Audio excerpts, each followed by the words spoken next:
Here are today's top stories. Martial law in Mindanao is expected to be lifted by the end of the year. Former House Speaker Pantaleon Alvarez concedes his post to Pampanga Representative Gloria Macapagal-Arroyo. Senators say approving charter change is not yet among the Senate's priorities. And military and police stop a bombing attempt by Islamic terrorists in Tacurong City, Sultan Kudarat. Good day, I'm Pia Rosas Morato. Welcome to the PNA Newsroom.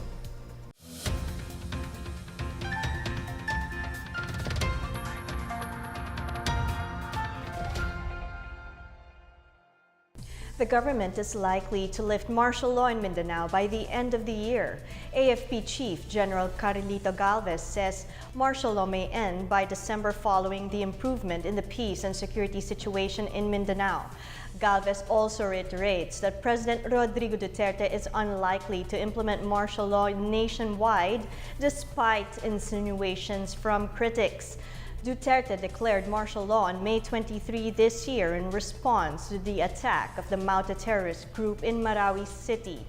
Congress then extended martial law's effectivity until the end of the year before its 60-day period lapsed. 261 lawmakers voted in favor of the extension. The president earlier said he will lift martial law in Mindanao once it is no longer needed. Former House Speaker Pantaleon Alvarez has conceded his seat to Pampanga Congresswoman Gloria Macapagal-Arroyo, who was voted to replace him. This even as a few lawmakers challenged the resolution formally appointing Arroyo to the speakership. Ron Dulfo has this report. Davao del Norte Representative Pantaleon Alvarez has conceded the speakership to former President and Pampanga Representative Gloria Macapagal-Arroyo. In a statement issued Wednesday afternoon, Alvarez recognized Arroyo as the 21st Speaker of the House after 184 lawmakers voted in favor of the latter's speakership. Earlier in the day, Arroyo and Alvarez met for the first time since the leadership shake-up in the lower chamber. Arroyo said she is in good terms with her predecessor and both vowed to continue their good relationship with each other. The lower chamber adopted a resolution formally entering into the House official records that Arroyo was elected as the new speaker on July 23. House Resolution 2025 was passed via voice vote amid strong objections from Majority Leader Rodolfo Fariñas and ACT Teachers Representative Antonio Tino. Fariñas argued that the resolution did not go through the House Committee on Rules, which he chairs. Based on the resolution, the lower chamber convened after President Rodrigo Duterte's third SONA to elect a new Speaker of the House pursuant to a manifesto of support signed by a majority of House members. The resolution expressed the House's full and unequivocal support to Arroyo's leadership. For the PNA Newsroom, I'm Rom Dulfo. Two more Supreme Court magistrates have accepted their nominations for the position of Chief Justice. Justice Secretary Menardo Guevara confirms that Associate Justices Diosdado Peralta and Andres Reyes Jr. have submitted letters stating their acceptance of the nominations. Peralta is one of the 5 most senior justices of the SC and authored the ruling allowing the burial of the late President Ferdinand Marcos at the Libingan ng Mga Bayani. Reyes is one of the junior members who was appointed by President Rodrigo Duterte last year. He declared as unconstitutional then Justice Secretary Laila de Lima's order to authorize the Secretary of Justice to issue whole departure orders, watch list orders, or allow departure orders. This was used to impose a travel ban against then-President Gloria Macapagal-Arroyo and her husband, Jose Miguel Arroyo. Associate Justice Teresita de Castro is also expected to formally accept her nomination for the Chief Justice post. De Castro is the 3rd most senior justice of the Supreme Court. 65 distressed overseas Filipino workers arrived in Manila from the United Arab Emirates on Wednesday under the repatriation program of the Philippine government. Most of the repatriated Filipinos were victims of illegal recruiters. The latest repatriation brings to 969 the total number of OFWs flown home from the Gulf state since January 2018. The repatriation program is in line with President Rodrigo Duterte's commitment to Filipinos abroad, as mentioned in his 3rd State of the Nation address. Foreign Affairs Secretary Alan Peter Cayetano says the DFA can be expected to act decisively to protect Filipinos from abuse and bring them home. Cayetano also expects an increase of repatriates following the amnesty program granted by its government. Charge d'Affaires Rowena Pangilinan Dakipil meanwhile says with the signing of labor laws and agreements between the Philippines and UAE, the embassy hopes that incidents of abuse, maltreatment, detention, and other complaints will decline. More than 600,000 Filipinos live or work in the UAE, most of them in Abu Dhabi and Dubai. The Department of Trade and Industry has thrown its support to President Rodrigo Duterte's call for legislation that will end labor contractualization, which he reiterated in his third State of the Nation address. Trade Secretary Ramon Lopez, however, noted that the regularization may take place in the company client or the contractor. Lopez emphasized that the option to outsource or contract out certain functions or activities remains acceptable to achieve efficiency. He says discussions on the matter, like the definition of contractualization, will be tackled in Congress. Business groups like the Employers Confederation of the Philippines, Philippine Chamber of Commerce and Industry, and Korean Chamber of Commerce Philippines have also expressed support to measures ending the practice of illegal contractualization. Hong Kong Chamber of Commerce of the Philippines President Anthony Chan lauded the need for a law to end the practice of illegal contractualization. Chan also welcomed the developments in the Bangsamoro Organic Law, as well as the determination of the administration to weed out illegal drugs and corruption. Still to come, senators say approving charter change is not yet among the Senate's priorities. A study determining the people carrying capacity of Boracay is set to be released next month. These and more when the PNA Newsroom continues.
The Senate is unlikely to approve charter change this year as senators have not prioritized moves for the shift to federalism. Senate President Tito Soto says that in all members' caucus on Tuesday, each senator was asked to submit a maximum of 3 priority bills so that the Senate can discuss them with the House and the Executive Department. He, however, said none of the submissions contain charter change. However, Soto clarified that the Senate only plans to not rush the deliberations on the matter. He says they have agreed to let the Senate Committee on Constitutional Amendments and Revision of Codes come up with a committee report. Meanwhile, Soto said they welcome newly installed House Speaker Gloria Macapagal Arroyo's pronouncements that she will not push for no elections in 2019. Soto reiterates that the Senate will not support a Noel scenario. The National Economic and Development Authority reiterates the call to implement rice tariffication, as this is seen to bring down the prices of rice. More on this from Miguel Hill. The enactment and full implementation of the rice tariffication bill is seen to bring down the prices of rice, benefiting Filipino families. With this, the National Economic and Development Authority renewed its call to Congress to pass the bill amending Republic Act number 8178, otherwise known as the Agricultural Tariffication Act of 1996, a viable solution to temper inflation and improve the agriculture sector. In NEDA's preliminary estimate, headline inflation rate would be reduced by 1 percentage point if the domestic wholesale rice market reduces its price to the level of imported rice. In his third State of the Nation address on Monday, President Rodrigo Duterte asked Congress to deem as urgent the passage of the crucial rice tariffication bill. Duterte said there is a need for the country to switch from the current quota system in importing rice to a tariff system where rice can be imported more freely, giving additional resources for farmers, reduce the price of rice, and lower inflation significantly. Socioeconomic Planning Secretary Ernesto Peña said everyone must rally behind the administration's reform agenda, most especially the rice tariffication bill, which, if implemented, will make the agriculture sector competitive in the long term. For the PNA Newsroom, I am Miguel Hill. The Department of Finance appeals to the Senate to look into the benefits of the train law and consider passing the second tax reform package. This after senators expressed disinterest in passing the second phase of the tax reform law. Finance Assistant Secretary Tony Lambino says almost 99% of taxpayers now have received higher take-home pay due to the first train law package. The government is also earning more revenue from the excise tax on sweetened beverages and luxury products like cigarettes. Lambino adds that from the 90 billion peso incremental revenue from train, 27 billion is spent on education out of the 30% share for social services. 50 billion pesos is also allocated to infrastructure. Meanwhile, the rest is used to pay the salaries and benefits of about 90,000 new workers. The Department of Environment and Natural Resources will release its study on the carrying capacity of Boracay Island next month. The study on the carrying capacity will determine the population that this island can accommodate. DENR Regional Director Jim Sampulna explains that more observations have to be done. Based on an early study conducted in 2008, the island's carrying capacity was only 35,000 people. But on the same year, residents in the island already reached 32,500. The study also showed that there are 60,000 people on the island on ordinary days and reached around 110,000 during peak season. Department of Tourism Regional Director Helen Catalbas says the results of the study will help in preparations that have to be made on the island prior to the actual opening. Catalbas says the DOT is working on how to inform tourism markets of the world that Boracay can only accommodate a limited number of visitors. Local officials in Tanza, Cavite are prioritizing the 13 hardest-hit coastal villages out of 41 barangays in its relief operations. Thousands of residents are recovering in the aftermath of the floods spawned by monsoon rays induced by tropical depressions Henry and Josie. Around 90% of the affected residents are fisherfolk who could not resume their fishing yet. Mayor Yuri Pacumio says some 225 families received relief goods with assistance of Cavite Representative Luis Ferrer IV. 6 houses were totally damaged while around 50 houses were partially damaged by typhoons. The Tanza local government is now distributing thousands of relief packs of rice and canned goods to affected barangay residents. The Municipal Agriculture Office is also assessing the extent of damage wrought by the weather disturbances which flogged the town and most parts of Cavite Province. The local government is also giving some financial assistance, particularly to bangka owners, for repairs of their damaged fishing boats. Up next, military and police stop a bombing attempt by Islamic terrorists in Tacurong City, Sultan Kudarat. The hatching of a turtle brings hope for the conservation of an endangered species in Palawan. The PNA Newsroom returns after these reminders.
The Department of Social Welfare and Development clarifies information on the social pension benefits given to indigent older persons.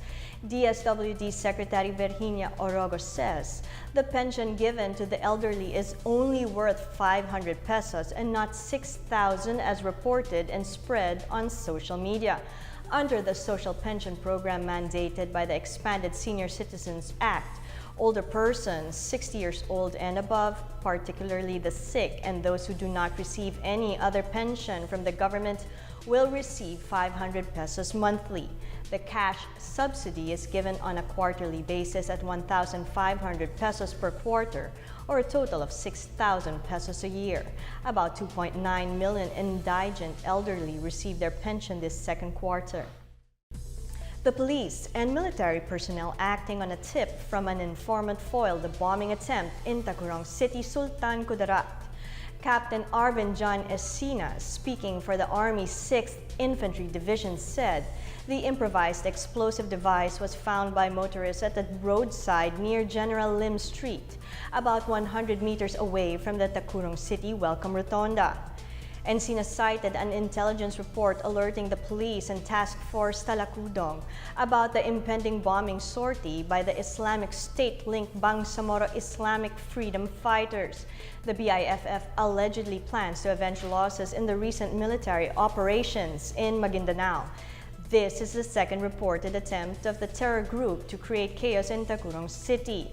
Recent air and ground assaults by the 6ID left at least 40 BIFF gunmen dead, while 2 bomb makers were arrested in Maguindanao and part of Sultan Kudarat provinces. A bomb-making facility of the BIFF was also destroyed. The Philippine Embassy in France has issued a travel advisory reminding Filipinos traveling to Paris to be wary of the high incidence of break-ins, robberies, and pickpocketing in the city. Filipinos are asked to secure personal belongings, including passports and identity cards, when visiting tourist spots, walking around, and riding public transportation. Tourists are also warned of pickpockets at metro stations, trains, and even in shopping areas, aside from theft in hotels and apartments perpetrated by scam artists. Finally, tourists are advised to be alert and vigilant and be updated with the news in case of possible terrorist threats. The advisory course through the Department of Foreign Affairs also noted the string of terror incidents in the past 3 years that require the extra vigilance of Filipinos traveling in Paris. Back in May 12, a terrorist killed 1 and injured several more in a knife attack. In case urgent assistance is needed, Filipinos may contact the Philippine Embassy via phone or email.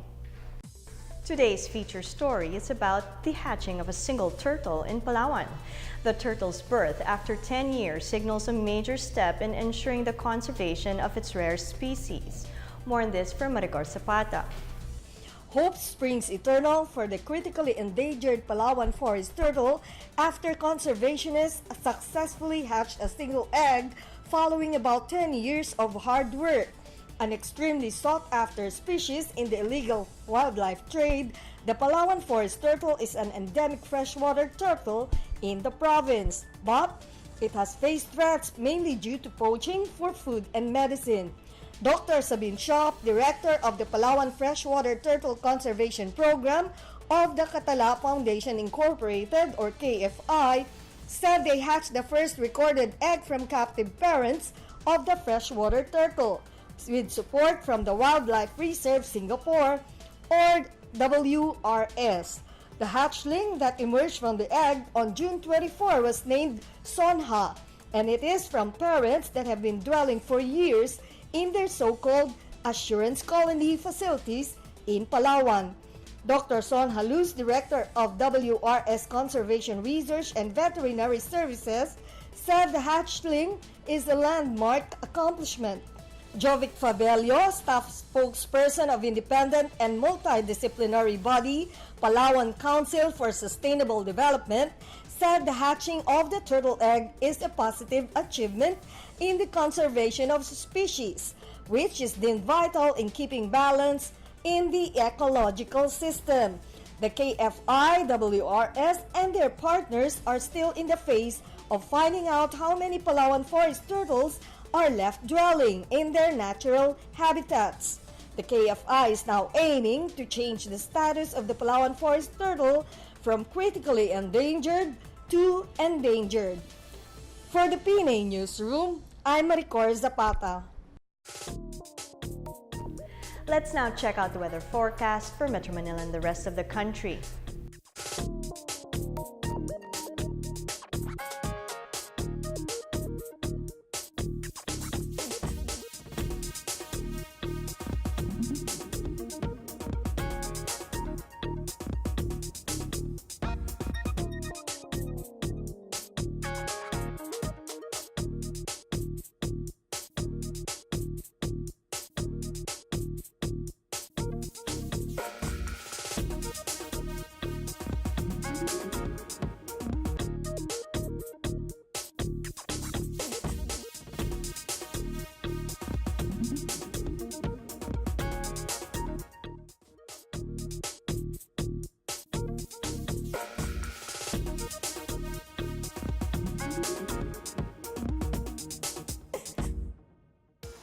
Let's take another look at today's top stories. Martial law in Mindanao is expected to be lifted by the end of the year.